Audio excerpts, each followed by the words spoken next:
Well, with the weather warming up, you're seeing more and more crawfish boils across South Louisiana. In fact, we're heading into the busiest time of year for crawfish producers, which is Easter. So this week we find Holly and AJ cooking up two great crawfish recipes ready for your spring get-togethers in this month's edition of Holly Clegg's Trim and Terrific Kitchen. Holly Clegg's Trim and Terrific Kitchen is brought to you by the Louisiana Crawfish Promotion and Research Board, Louisiana Crawfish, ask before you eat, the Louisiana Rice Promotion Board, Rice, a world of great ideas, and by the Louisiana Beef Industry Council. Beef, it's what's for dinner. Hello there, friends and neighbors. I'm AJ Sabine and welcome to Holly Clegg's Trim and Terrific Kitchen. And Holly, it's March. I'm wearing a green shirt, and in the words of Clint Eastwood, do you feel lucky? I do. It's crawfish season in Louisiana, and I love Louisiana crawfish. I know my kids, everybody just can't wait till it.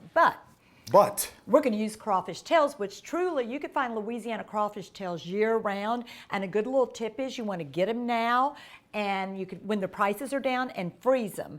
And that way you can have them all year round. And folks at home, a twofer today. Twofer, okay. Let's get started. Very simple. It is getting warmer outside. This is going to be like a marinated crawfish salad. So we're going to start with our Louisiana crawfish. These are the tails, and I rinse and drain them just because for a salad I like that. If you're one of these that likes to saute them, feel free to saute them. Just a quick saute if you do. And this is the best time to get crawfish, right? Right, it is. They're really I know they're so fresh, and they're just great when they're, when you can buy them fresh and not frozen. But in fact, I would say I like fresh crawfish tails in salads. And if you're using frozen, you want to use them cooked. Okay.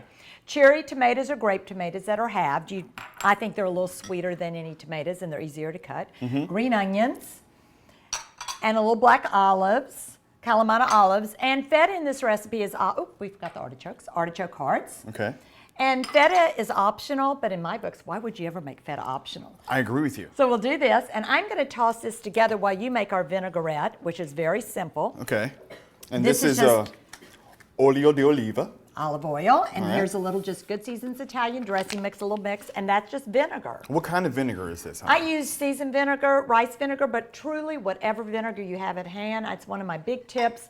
Don't go back to the grocery store. Keep it simple. And that was about an ounce? I think it's like a fourth of a cup, a shot. A shot glass? Okay. That's how big my shots are. Okay. All right, then mix it, and then we're just going to pour it over. Okay.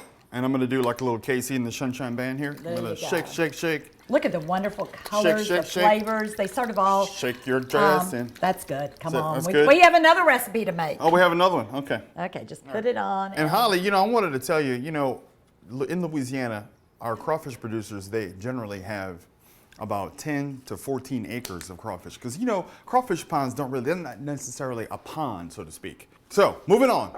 Nachos. Who doesn't like nachos? Nachos are great. It's a good family, but have you ever thought of crawfish nachos? I have not. And I like people to think of crawfish, using your Louisiana crawfish in different ways. So this is another very simple recipe.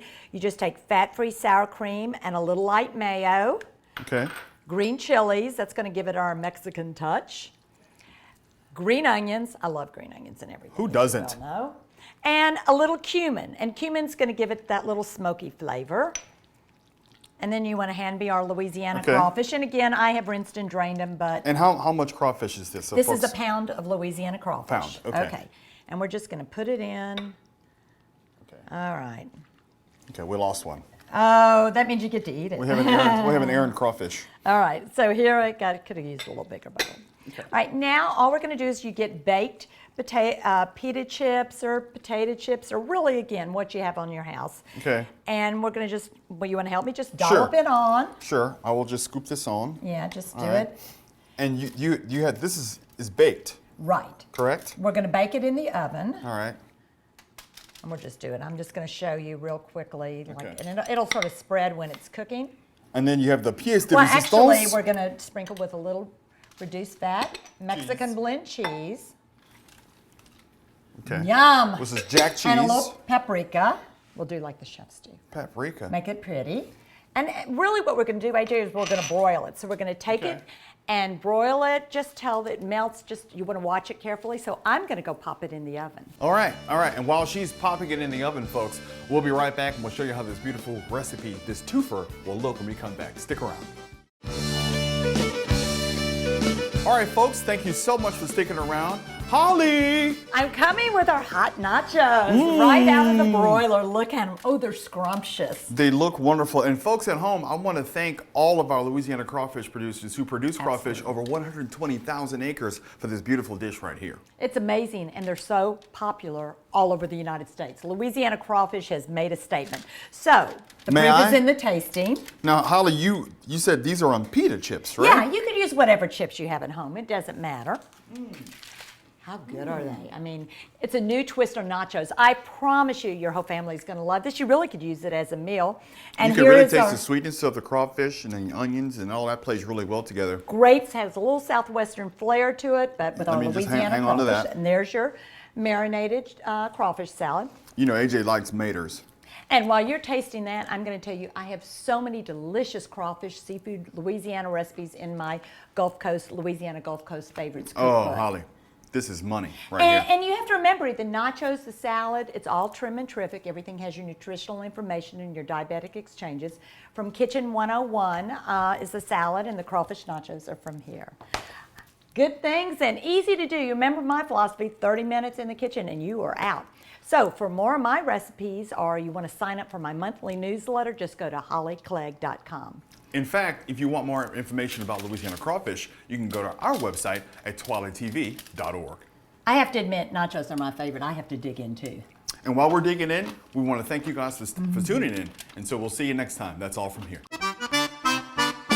Holly Clegg's Trim and Terrific Kitchen is brought to you by the Louisiana Crawfish Promotion and Research Board, Louisiana Crawfish, Ask Before You Eat, the Louisiana Rice Promotion Board, Rice, a world of great ideas, and by the Louisiana Beef Industry Council.